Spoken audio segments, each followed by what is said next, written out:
Hello, welcome back to my channel. My name is Trey Francis. I am a screenwriter and an actor, and in this video, I will be reviewing I May Destroy You Season 1, Episode 9. So yeah, I know I missed a video last week. However, last week was my birthday, and I told myself I wasn't going to do too much during my birthday week, so I didn't do too much during my birthday week.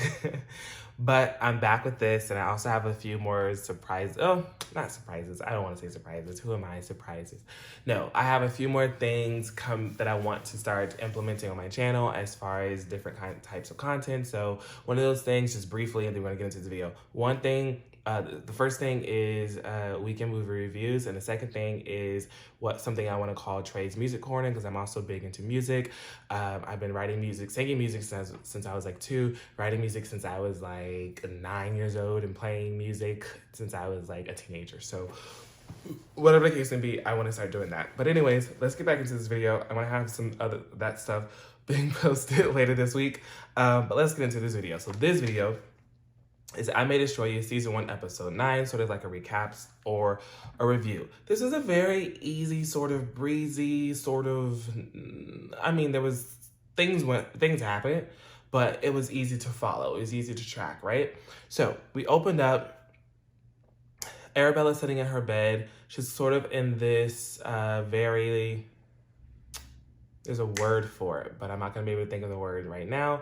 But she's in this like state where she's not completely conscious, if you will. And so you see her thoughts going, and you see these different guys flashing through. So before, where she was very certain, it seemed, right? Her memory was very certain of who this guy looked like what this guy looked like, the one who raped her. Now her brain is flipping to a whole bunch of different guys, and it's not really pinpointing a particular guy. So I'm just like, okay, like what's going on with that, right? Because that's, your brain kind of can do things like this, but then it's just like, well, then how do I know who did what to me, and how can I identify that person so I can get justice for myself, and this person can do whatever they need to do when it comes to the law, because they need to be put away or whatever the case may be. It's very difficult, right? So we see that, and I'm just like, okay, so something else is going to go on with this episode where we're going to kind of talk about this in a roundabout way, right? Because Michaela Cole's a very good writer, and she's good about doing stuff like this. So then we jump over, and Bella and Terry, it's a doctor's appointment, I guess, for Bella. She had gotten, like, I guess, a brain scan or whatever the case may be, and she was just kind of trying to see, like, what's wrong with her, because me personally, something wrong with homegirl. He basically said nothing's wrong with her except for the fact that she has high blood pressure. I'm just like, I don't think so. Trauma's a bitch. So I'm just like, no, I've experienced, no. You go through stuff when you got trauma. So I don't know what that doctor was talking about. I'm like, if I was Terry, I would have been like, we're going to go get you a second opinion, because this doctor ain't making sense. Like, there's more wrong with you than what he's alluding to. High blood pressure, this ain't it. Like, she's, traveling all the way over to Italy to break into this guy's house and then try to break down the door once he locks her out. Like, come on. That's not high blood pressure. High blood pressure don't do that. Hey, I'm black. We got a whole bunch of high blood. I have a whole bunch of people in my family with high blood pressure, and we ain't doing all of that. So I'm just like, And so during this like doctor's appointment, Bella gets upset and she storms out because the doctor essentially, I don't want to say racially profiles, because it's not really it, but it's sort of like how you misgender someone. He misplaced her origin of birth. I think that works. He called her Afro-Caribbean, and she was like, that's not where I'm from. Like, don't do, you know what I mean? And I thought it was smart of her to use Afro-Caribbean, because a lot of times people would say Afro-American, and not every black person is Afro-American. And that's why, or African-American, right? And that's why I don't even like that term. I personally think it's a stupid term. Black works.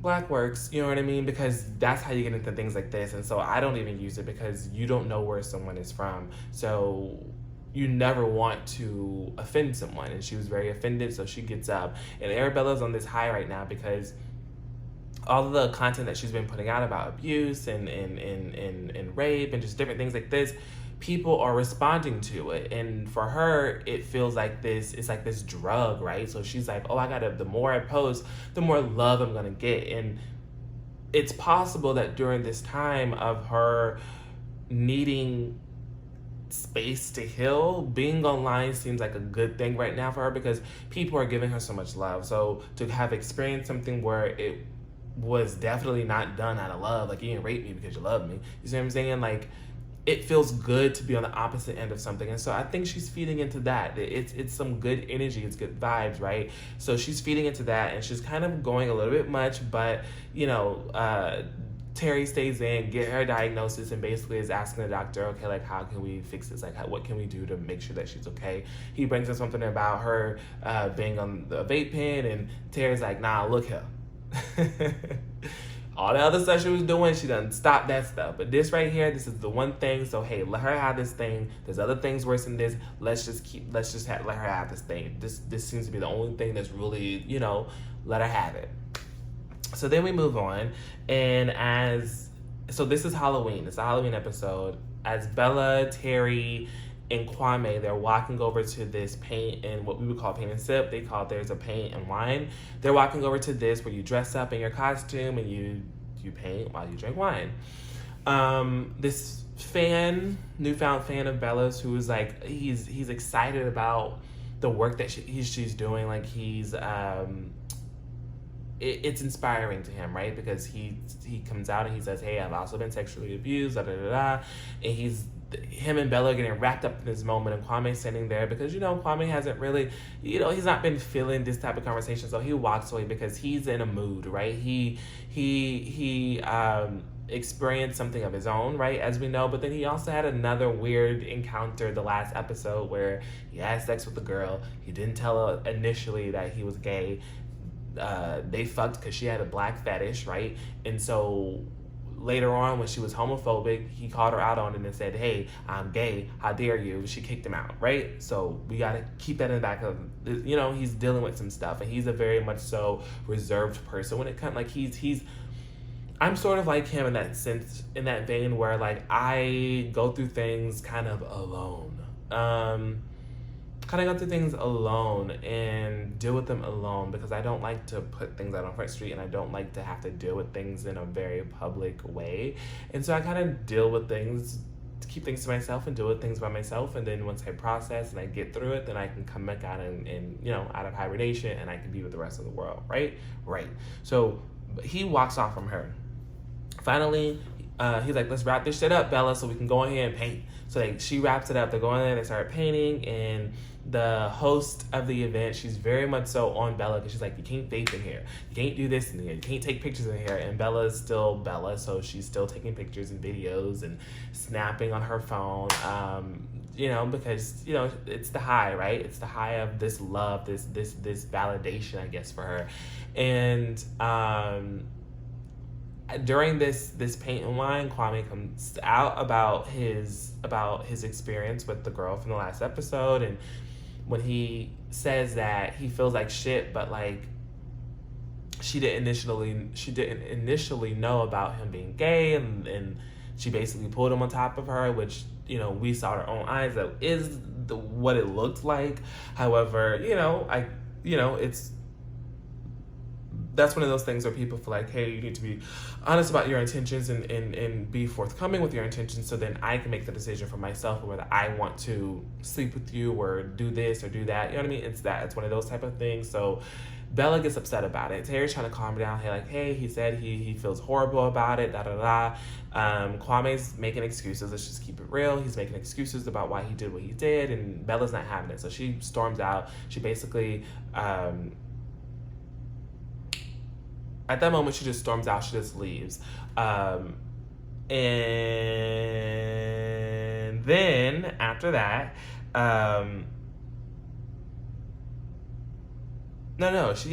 she does. Bella gets upset with Terry as Terry tries to defend him, and she basically curses Terry out, gets Kwame together, because Terry was like, hey, well, you actually did something that was uncool too. Like, what was that? Was that a mistake? Was that something that was fucked up? Because you locked Kwame in a room with one of,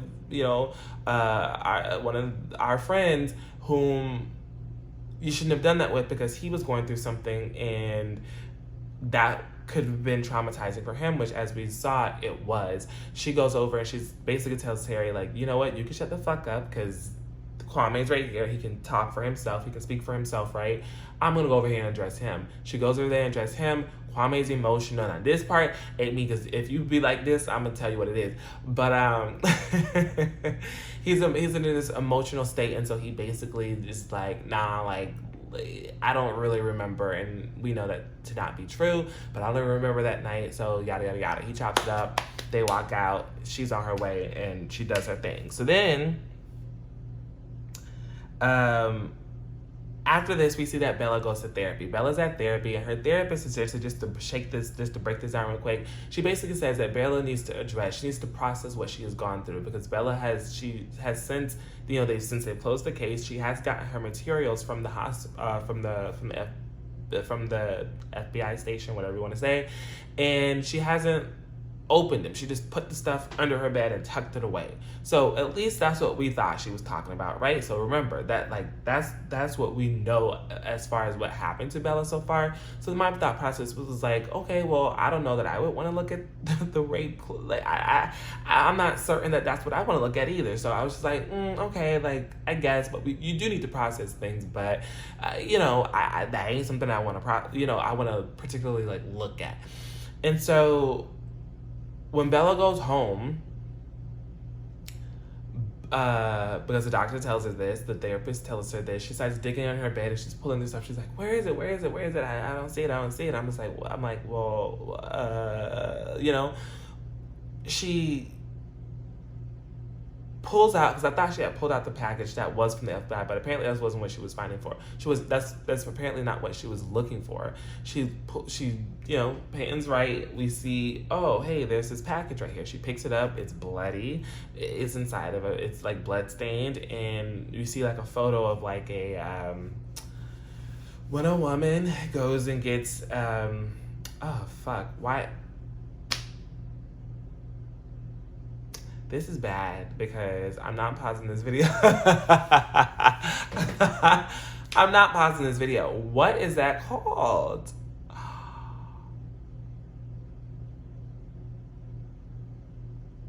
I literally cannot think of the name of that right now. Like, are you fucking kidding me?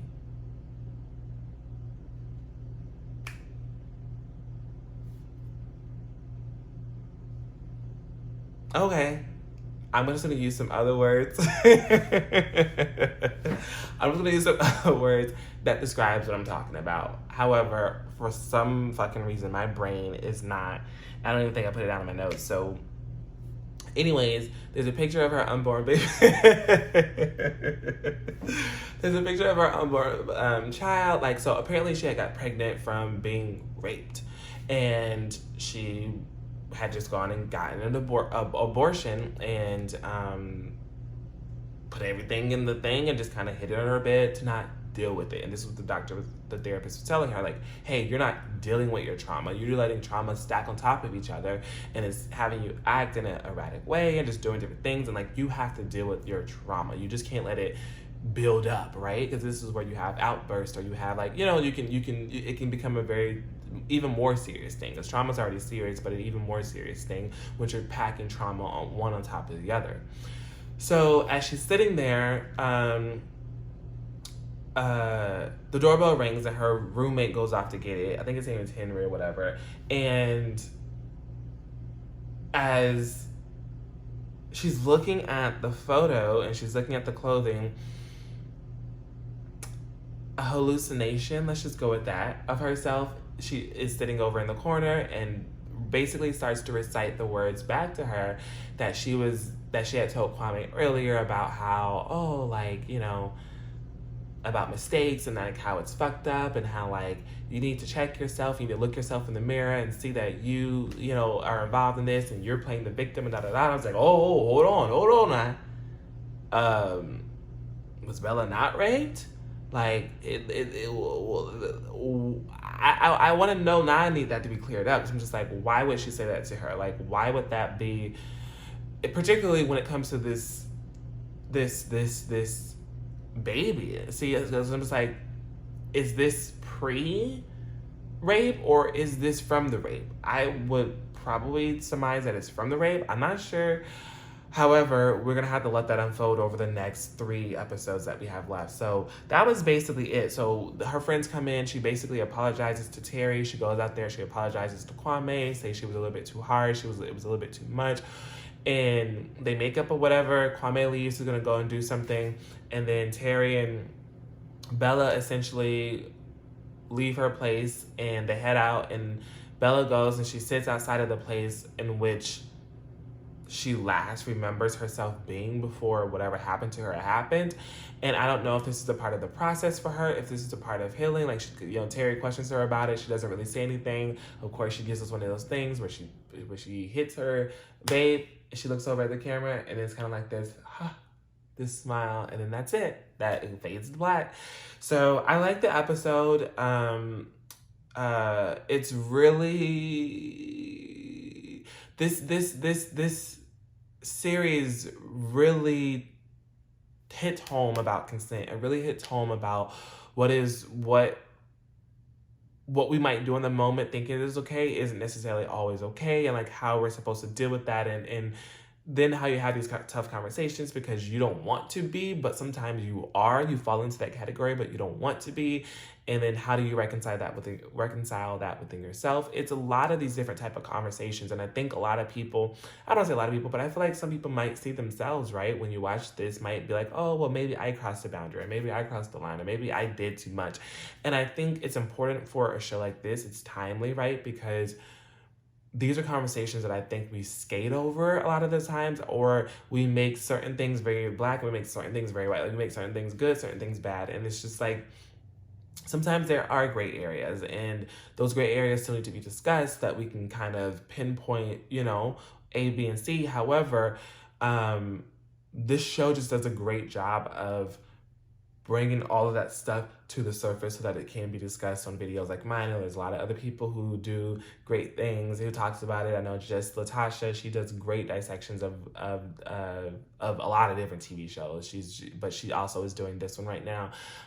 So yeah, there's a lot of different people online, even on Twitter. I see different people do blogs about it and things like this. There's a great conversation happening around, a lot of conversation happening around the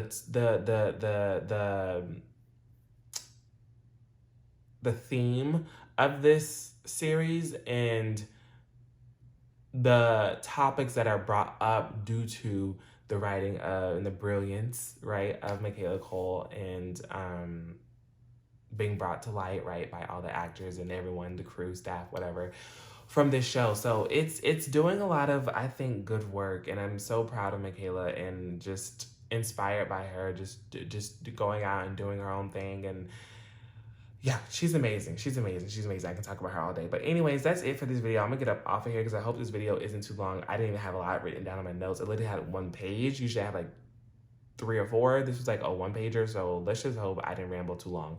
That's it. I'm gonna try to do episode 10 and put that up tomorrow. I'm gonna have some music stuff up later this week too for my Trey's Music Corner. I'm gonna do that. I already recorded the video. I gotta edit it. It's gonna be a 2-part video because it's 30 minutes. And I want people to watch it because I had a good time making that video. So I'm gonna get off of here and I will see you guys tomorrow. Bye.